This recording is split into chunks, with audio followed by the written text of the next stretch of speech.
Hello everyone, हम लोग पढ़ रहे थे बेसिक मैथमेटिक्स ऑफ फिजिक्स। इसमें हमने पिछले लेक्चर में डिफरेंशिएशन का पोर्शन कंप्लीट किया था। जो भी इस लेक्चर को पहली बार देख रहे हैं प्लीज़ जाके पहले प्रीवियस लेक्चर को अटेंड करें, उसके बाद इस लेक्चर को आप कंटिन्यू करें। आज हम लोग पढ़ेंगे इंटीग्रेशन।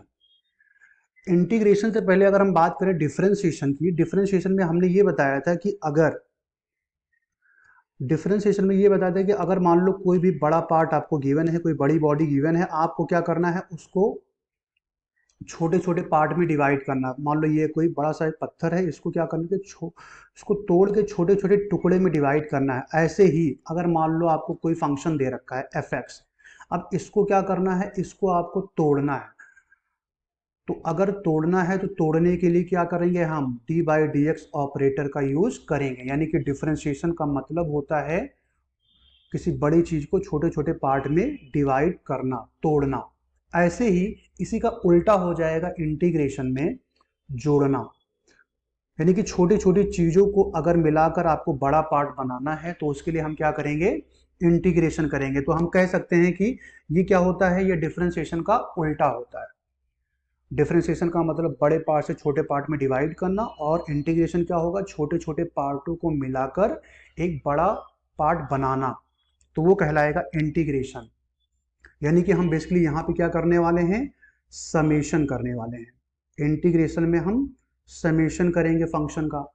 अब समेशन का सिंबल जो होगा इंटीग्रेशन में, ये हो जाएगा सिंबल, ये होता है इंटीग्रेशन ऑपरेटर, जिसे आप बोल सकते हो इंटीग्रेशन ऑपरेटर बोल सकते हो। इसी का काम होगा वैल्यू को समेशन करने के लिए, ठीक है। अब यहाँ पे एक क्वेश्चन और भी बनता है कि अगर ये इंटीग्रेशन ऑपरेटर है तो समेशन इसका मतलब होता है, लेकिन ये भी तो समेशन का सिंबल होता है। ये सिंबल आप लोगों ने देखा होगा, ये भी समेशन का ही सिंबल होता है।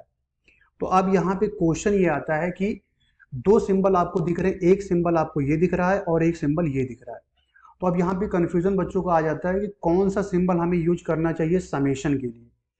तो बच्चों करना क्या है हमें, अगर कहीं पे भी डिस्क्रीट वैल्यू गिवन है तो ये यूज करेंगे हम। डिस्क्रीट वैल्यू के लिए इसको हम यूज करेंगे, ये हम फॉर डिस्क्रीट वैल्यू,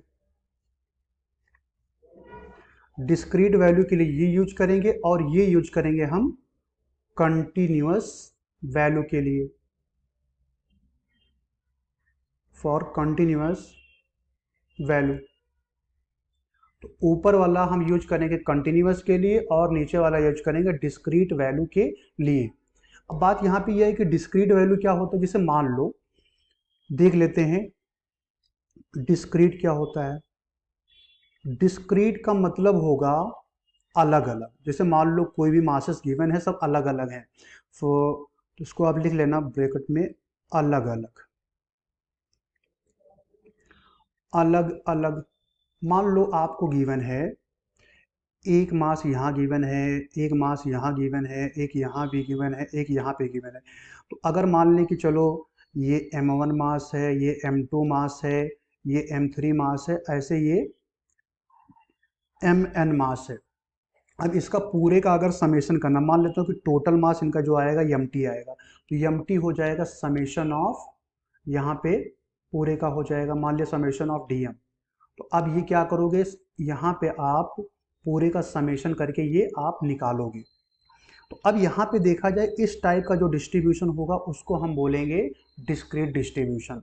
यानी कि अगर देखा जाए इसमें m1 का m2 के साथ कोई रिलेशन नहीं है, ना ही m2 का m3 के साथ रिलेशन है, ना ही m3 का mn के साथ रिलेशन है, तो इस टाइप का डिस्ट्रीब्यूशन जो होगा उसको बोलेंगे डिस्क्रीट डिस्ट्रीब्यूशन। और डिस्क्रीट डिस्ट्रीब्यूशन के केस में समेशन करने के लिए हम क्या करेंगे, इस सिंबल का यूज करने वाले हैं, ये वाले का, इसका यूज हम करेंगे। आई होप आप लोगों को क्लियर हो गया होगा। ऐसे ही अगर हम बात करें कंटिन्यूअस की, अगर मान लीजिए कहीं पे कंटिन्यूअस है, कंटिन्यूअस डिस्ट्रीब्यूशन, कंटिन्यूअस डिस्ट्रीब्यूशन का जैसा नाम से आपको क्लियर दिख रहा होगा कि कोई भी बॉडी जो है उसमें मासेस जो है वो कंटिन्यूअस मैनर में है, यानी एक मास जो है दूसरे के साथ क्या है, अटैच है। फॉर एग्जाम्पल मान लो हमने ले लिया एक रॉड है, मान लो ये रॉड है, इसमें देखा जाए तो क्या होगा, ये क्या होगा, छोटे छोटे मासेस से क्या होगा, मिलके बना होगा। अगर आप ध्यान से देखो, इसको मैं बना रहा हूँ, एक मास रेड बना दिया, फिर ये ब्लू बना दिया, ऐसे हमने बना दिया, ठीक है, ऐसे ऐसे कुछ। अभी सारे क्या है, ये छोटे छोटे मासेस से मिलकर ही तो बना हुआ होगा भाई। क्या होगा, ये सारे मासेस हैं यहाँ पे, ऐसे ये सारे मासेस एक दूसरे के साथ क्या है, यहाँ पे अटैच है।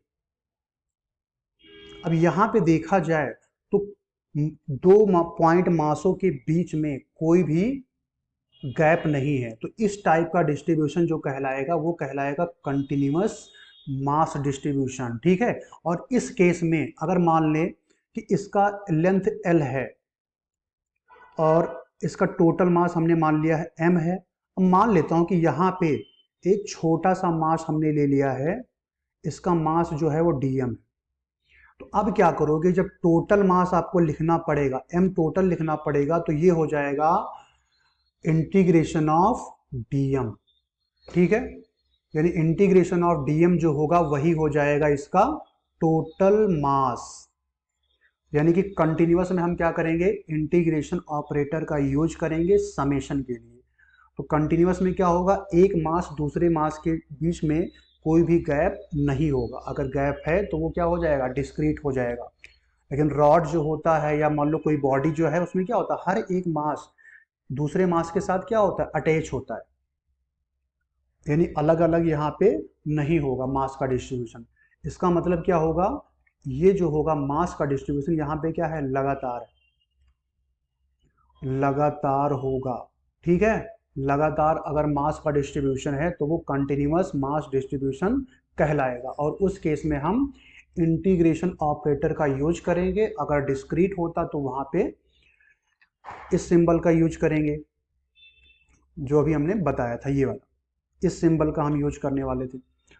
आई होप आप लोगों को क्लियर हो गया होगा। अब हम आते हैं इंटीग्रेशन पे। अगर मान लीजिए कोई भी फंक्शन मान लीजिए दिया है, integration of F dash x into D x दिया, यानी कि अब इसका क्या कर रहे हो आप, इंटीग्रेशन कर रहे हो। अच्छा ध्यान से अगर आप देखो तो यहाँ पे x है और यहाँ पे भी x है, इसका मतलब क्या है, x के फॉर्म में ये चेंज हो रहा होगा।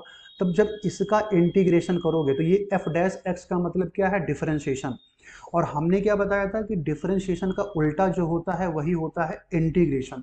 यानी इसका जब इंटीग्रेशन करोगे तो भाई डिफरेंशिएशन f डैश एक्स कब आया होगा, जब आपने क्या किया होगा, इसका किया होगा d by d x F x का, यही तो किया होगा। इसका मतलब जब f डैश एक्स का इंटीग्रेशन करोगे तो आपको क्या मिलेगा, एफ एक्स मिलेगा, और साथ ही साथ में यहाँ पे एक कांस्टेंट आ जाएगा। कांस्टेंट क्यों आएगा, क्योंकि होता क्या है ना, जब आप डिफरेंशिएशन करते हो तो डिफरेंशिएशन में कांस्टेंट क्या हो जाता है, जीरो हो जाता है। तो हम ये मान के चल रहे हैं कि फंक्शन में क्या हुआ होगा, कोई ना कोई कांस्टेंट वहां पे रहा होगा। जैसे कि एग्जांपल के तौर पर अगर आपको डाउट है तो एग्जांपल ले लेते हैं। मान लो आपको पता है कि y इक्वल टू होता है, मान लो कि y इक्वल टू है एक्स स्क्वायर प्लस 2 है, सपोज हमने ले लिया है ऐसा। अब आप जब यहाँ पे इसका डिफरेंशिएशन निकालते हो, यानी कि y डैश जब निकालते हो तो ये हो जाता है dy बाई डी एक्स, यहाँ से आ जाएगा d by d x x square plus 2। तो ये हो जाएगा एक्स स्क्वायर का हो जाएगा 2x और 2 का हो जाएगा 0, यानी कि आ जाएगा इसका 2x आ जाएगा। ये हो गया 2x आपका y डैश की वैल्यू। अब अगर मैं इसी का उल्टा इंटीग्रेशन करूं तो भाई हमें ये आंसर आना चाहिए। अब इसका अगर हम करके देखें, मान लो अगर आप इसी का इंटीग्रेशन करो, integration of y dash dx अगर आप कर रहे हो तो y डैश की वैल्यू क्या आई है, 2x, तो यहाँ पे हो जाएगा इंटीग्रेशन ऑफ 2x। अब होता क्या है ना, अगर कोई फंक्शन दिया है x के पावर n dx के फॉर्म में, तो इंटीग्रेशन में क्या होता है, जो पावर में होता है उसमें एक बढ़ जाता है और उसी से नीचे डिवाइड हो जाता है। लेकिन एक चीज होना चाहिए यहाँ पे ये x है तो ये भी x होना चाहिए।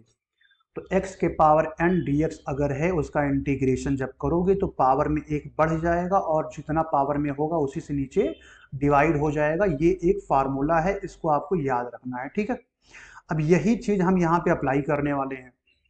तो यहाँ पे अप्लाई करो, 2 तो ऐसे बाहर आ जाएगा, x की पावर क्या है 1 है, तो पावर में क्या हो जाएगा, एक बढ़ जाना चाहिए, यानी कि ये हो जाएगा 1 + 1 और नीचे क्या हो जाएगा 1 + 1।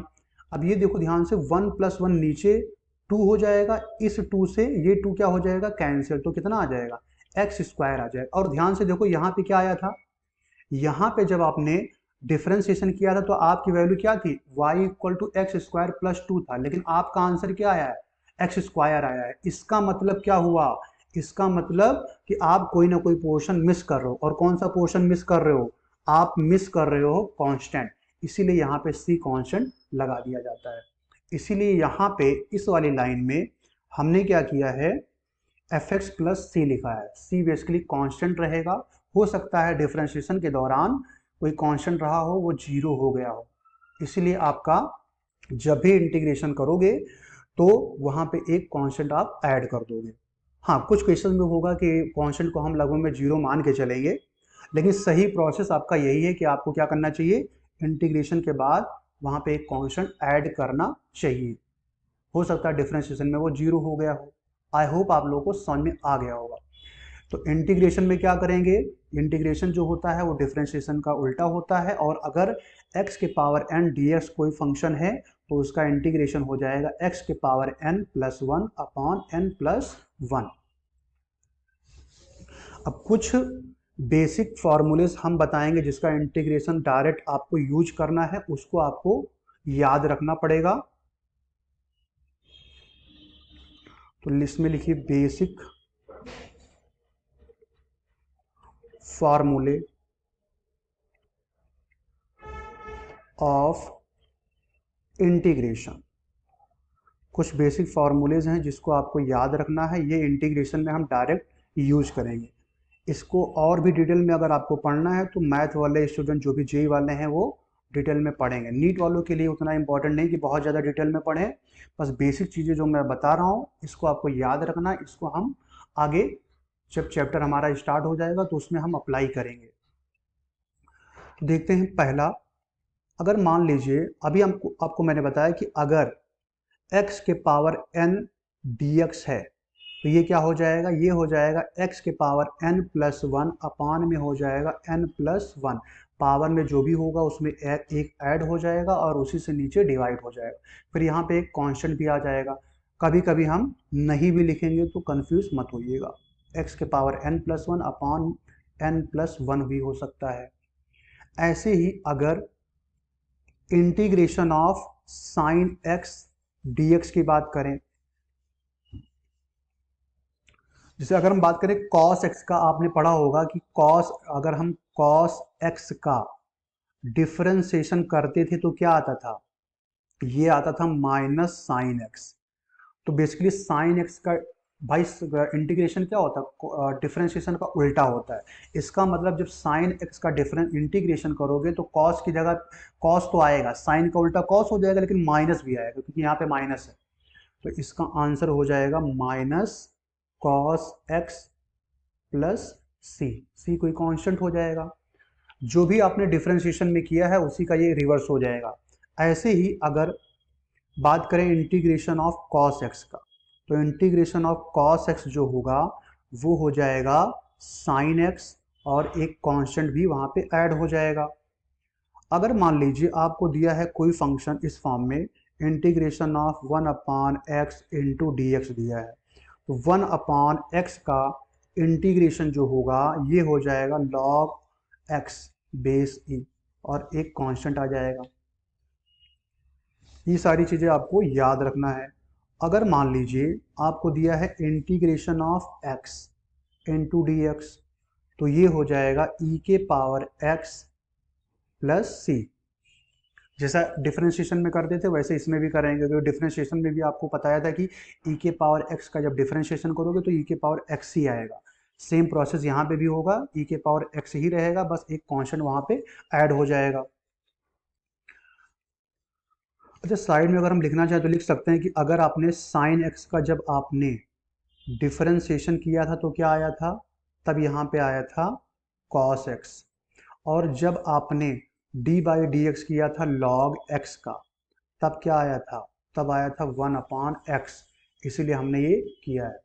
और आपने जब डी बाई डी एक्स किया था ई के पावर एक्स का, तब आया था ई के पावर एक्स आया था। आई होप आप लोग को क्लियर हो गया होगा। ऐसे ही अगर मान लीजिए आपको गिवन है ऐसा, इंटीग्रेशन ऑफ ई के power a x d x given है, तो इसमें क्या हो जाएगा, ई के पावर ए एक्स का तो ई के पावर ए एक्स हो जाएगा। अच्छा, आपने क्या पढ़ा था डिफरेंशिएशन में, ये पढ़ा था कि ई के पावर अगर ए एक्स है, इसका डी बाई डी एक्स अगर आप करते हो तो जो पावर में होगा वो आगे आ जाएगा, एक्स के मल्टीपल में बेसिकली जो होगा वो आगे आ जाएगा, और ये रहेगा ई के पावर ए एक्स। ये इसका डिफरेंशिएशन होता था। बस इसी का उल्टा हो जाएगा, आप क्या करोगे, जब ई के पावर ए एक्स का इंटीग्रेशन किसके रिस्पेक्ट में कर रहे हो, डी एक्स के रिस्पेक्ट में, यानी यहाँ पे एक्स है लेकिन यहाँ पे क्या ए एक्स है, तो यहाँ पे क्या हो जाएगा, नीचे आ जाएगा ए, नीचे ए आ जाएगा। वहां पे मल्टीप्लिकेशन में आता था, यहाँ पे क्या आ जाएगा, डिवीजन में आ जाएगा, और एक कांस्टेंट आप यहाँ पे ऐड कर दोगे। अब ये कैसे आया है, अगर आपको इसको देखना है तो इसके लिए एक एग्जांपल ले लेते हैं। मान लो आपको गिवन है कि इफ y इक्वल टू, आपको गिवन है e के power a x, then find integration of e के power a x d x. अब जैसा प्रोसेस मैंने डिफरेंशिएशन में किया था उसी टाइप का आपको यहाँ पे करना पड़ेगा। आपको क्या करना पड़ेगा, लेट करना पड़ेगा t equal to a x. अब इसका डिफरेंशिएशन अगर आप करो तो ये हो जाएगा d t by d x equal to हो जाएगा a। तो यहाँ से अगर हम dx लिखें तो dx बराबर क्या हो जाएगा, dt बाई ए हो जाएगा। हमने dx को इधर भेज दिया, a को इधर भेज दिया। अब ये वैल्यू अगर आप इसमें पुट करो तो ये हो जाएगा इंटीग्रेशन ऑफ e के पावर ax की जगह पे क्या लिख सकते हैं t, और dx की जगह पे क्या लिख सकते हैं, dt बाई ए लिख सकते हैं। तो अब ये बन जाएगा 1/a ई के power E T D T. अब अगर आप ध्यान से यहाँ पे देखो भाई, यहाँ पे भी t है और यहाँ पे भी t है, यानी कि आपका सेम फंक्शन के फॉर्म में बन गया। अब इसको आप सिंपली क्या कर सकते हो, इंटीग्रेट कर सकते हो, और इसके लिए हमने अभी फार्मूला बताया है, क्या है, ये वाला फार्मूला बताया है कि ई के पावर एक्स डी एक्स जो होगा वो हो जाएगा ई के पावर एक्स प्लस सी। तो यहाँ से इसकी वैल्यू आ जाएगी 1/a ई के पावर t, और t की वैल्यू हमने माना था, वो तो गिवन तो था नहीं, तो इसको आप यहाँ पे पुट कर दो तो 1/a ई के पावर ए एक्स हो जाएगा, और साथ ही साथ में एक कांस्टेंट भी आप ऐड कर दो, तो ये आंसर हो जाएगा। देखिए ये वाला पोर्शन, ये वाला पोर्शन और ये वाला पोर्शन आपका मैच कर रहा है, ठीक है। आई होप आपको समझ में आ गया होगा कि इंटीग्रेशन में पावर के एक्स के मल्टीपल में कुछ भी होगा, जिसके रिस्पेक्ट में आप डिफरेंशिएशन करोगे उसको छोड़कर, यानी यहाँ पे किसके रिस्पेक्ट में कर रहे हैं, यहाँ पे हम जो इंटीग्रेशन कर रहे हैं वो एक्स के रिस्पेक्ट में कर रहे हैं, और यहाँ पे भी x होना चाहिए। सिर्फ अगर x के मल्टीपल में कुछ भी होगा तो वो क्या हो जाएगा, नीचे आ जाएगा। तो वही चीजें हमने यहाँ पे किया है। ये बेसिकली क्या था, एक कांस्टेंट था। ऐसे ही अगर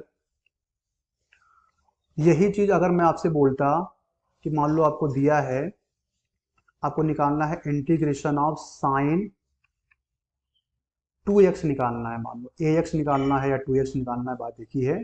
तो इसका आंसर हो जाएगा, साइन x का क्या बताया मैंने, माइनस कॉस एक्स, तो इसका हो जाएगा माइनस कॉस 2x, और x के मल्टीपल में जो होगा वो नीचे आ जाएगा, प्लस में हो जाएगा एक कांस्टेंट। अब इसको भी अगर आप सॉल्व करना चाहते हो तो इसको भी कर सकते हो, बस आपको करना क्या पड़ेगा, 2x वाला जो भी पोर्शन है उसको मान लो आप। चलो मैं मान लेता हूं कि t इक्वल टू 2x है। अब t का x के रिस्पेक्ट में डिफरेंशिएशन करो तो इसका हो जाएगा dt by d x equal to क्योंकि dx का क्या हो, सॉरी x का क्या हो जाएगा, 1 हो जाएगा। अब यहाँ से dx को इधर भेज दो, 2 को इधर ले आओ, तो ये हो जाएगा dx इक्वल टू dt/2 हो जाएगा। अब हमें करना क्या है, हमें करना है इंटीग्रेशन ऑफ साइन 2x। तो 2x की जगह पे क्या पुट कर सकते हो, t, क्योंकि हमने यहाँ पे t माना है। अब इस t की वैल्यू को यहाँ पे t पुट कर दो, तो ये हो जाएगा साइन t, और dx की जगह पे हमने ये निकाल दिया है, ये वाला वैल्यू, तो ये वाला वैल्यू वहाँ पे पुट कर दो, तो dx की जगह पे क्या हो जाएगा, ये हो जाएगा dt/2। तो अब ये बन जाएगा 1/2 integration of sine t dt बन जाएगा। और साइन t का इंटीग्रेशन क्या होता है, माइनस कॉस टी, तो यानी कि ये हो जाएगा माइनस कॉस टी। साथ ही साथ एक कांस्टेंट ऐड कर दो, तो ये हो जाएगा 1/2, यहाँ पे माइनस आ जाएगा, कॉस टी की वैल्यू पुट कर दो, तो ये हो जाएगा 2x प्लस सी। यानी कि ये वाला जो है और ये वाला आपको मैच करता हुआ नजर आ रहा है। तो आप चाहो तो इसको पूरा प्रोसेस करो, चाहो तो आप याद रखो कि इंटीग्रेशन में क्या करेंगे, जो भी x के मल्टीपल में होगा वो डिवीजन में आ जाएगा, और डिफरेंशिएशन में क्या करेंगे, x के मल्टीपल में जो भी रहेगा वो मल्टीप्लिकेशन में बगल में आ जाएगा। तो ये चीजें आप याद रखना, क्योंकि डिफरेंशिएशन और इंटीग्रेशन दोनों एक दूसरे के क्या होते हैं, अगर आपने किसी भी वैल्यू का डिफरेंशिएट किया है तो उसका उल्टा इंटीग्रेशन करोगे तो आपको वही फंक्शन मिलेगा। अब इसके बाद और भी कुछ क्वेश्चन हम लोग करने वाले हैं। मान लीजिए आपको एक क्वेश्चन दिया है ऐसा कुछ,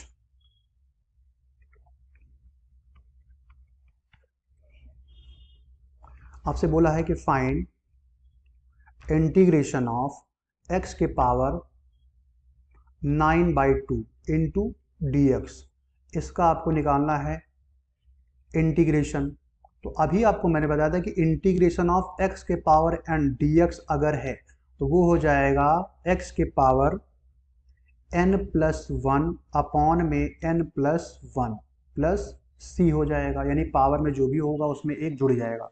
तो यही प्रोसेस आप यहाँ पे अप्लाई करो। जब यही फार्मूला आप यहाँ पे अप्लाई करोगे तो पावर में क्या हो जाएगा, 9/2 प्लस 1 हो जाएगा, और इसी से नीचे क्या हो जाएगा, डिवाइड हो जाएगा, और प्लस एक कांस्टेंट यहाँ पे आ जाएगा।